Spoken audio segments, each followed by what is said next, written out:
I'm Paulette W from Columbus, Indiana. I had high blood pressure, to me to have a cerebral hemorrhage on the right side. My CPS started about 5 days after I was first taken to the hospital.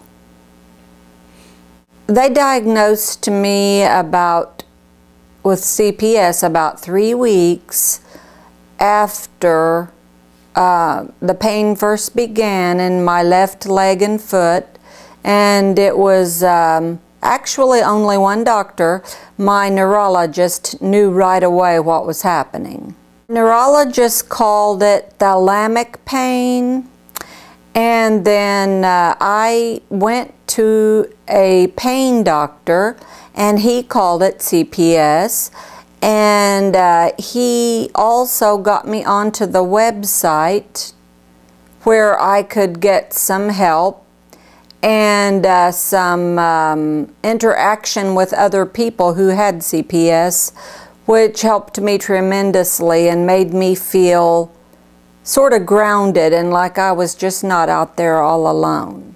My sensations in my left leg and foot feel like there's a tremendous huge pressure pushing against my leg and closing it in a vice. And when it's really bad, it feels like my toes are exploding. And then on the left side of my body, it's always burning.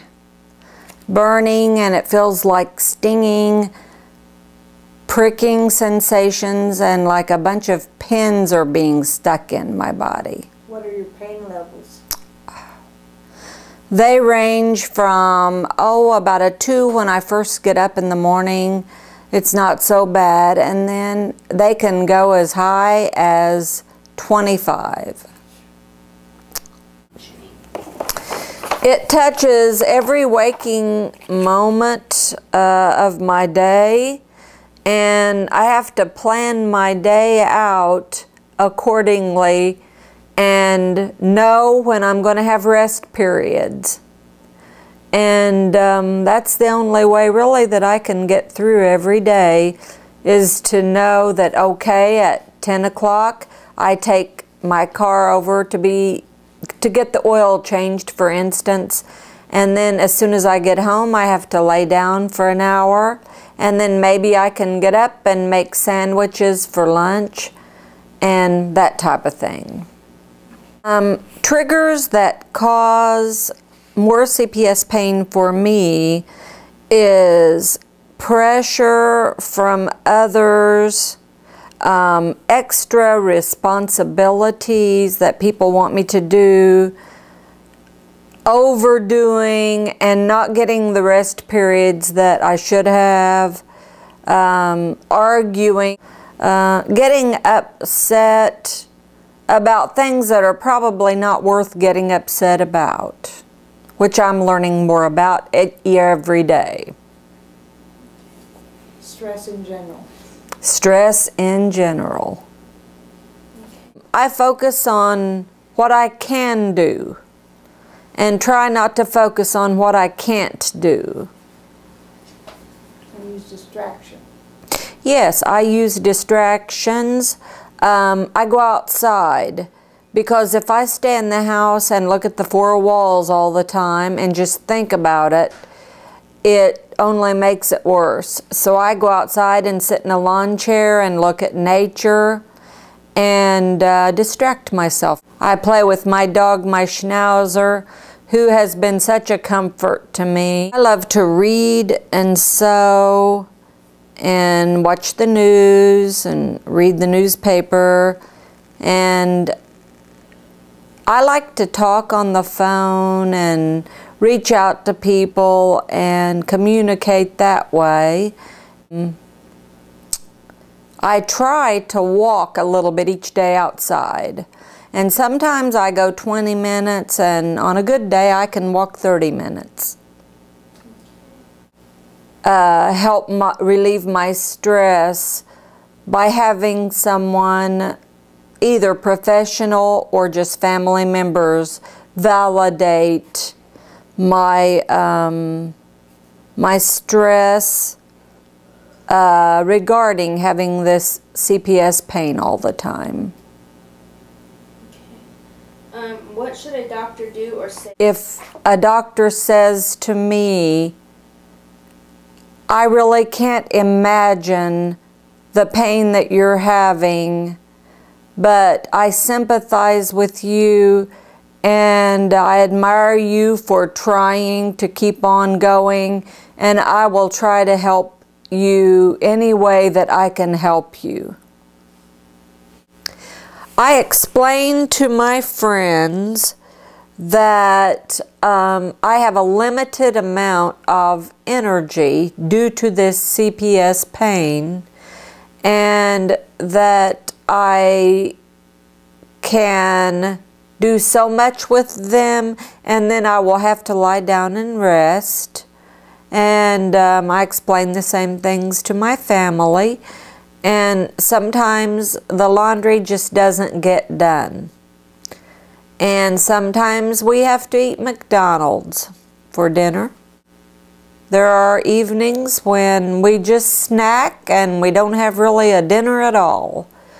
But I think that's okay, and the next day usually is a little better. I hope for the future that there is more awareness of what CPS is and how it affects the people who suffer from it, and that there is such an enormous need for research and for more doctors and medical people in the medical field to work on this. And it is not rare, and there are those patients who cannot speak up. I just hope that they will start searching for more help for all of us sufferers and come up with, if not a cure, that would be fantastic, but if not a cure, very good treatments for CPS.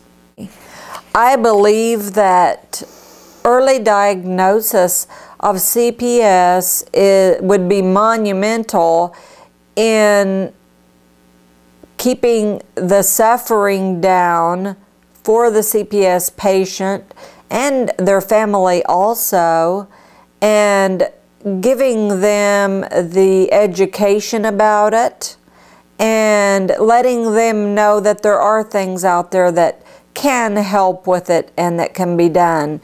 Because I remember when I first had it, and myself being a nurse, I tried everything I could think of to alleviate the pain, and nothing helped, and my brain was still swollen at the time, and I was like, what is this horrible throbbing in my leg that nothing relieves? I do hope that early treatment will help people in the future, and I think early treatment prevents the CPS from getting worse in some cases. I would like to say that it was an epiphany for me to find the CPS website, and I cried when Dr. Whitworth, my pain doctor, gave me that site, and I said, finally, there are other people out there with whom I can connect who has this terrible affliction too. And then I was lucky enough to be able to go and meet one of the CPS sufferers in Jeffersonville, and that helped me also. It sort of validated things for me and made me realize that I was not some kind of a freak that was the only person who had this CPS.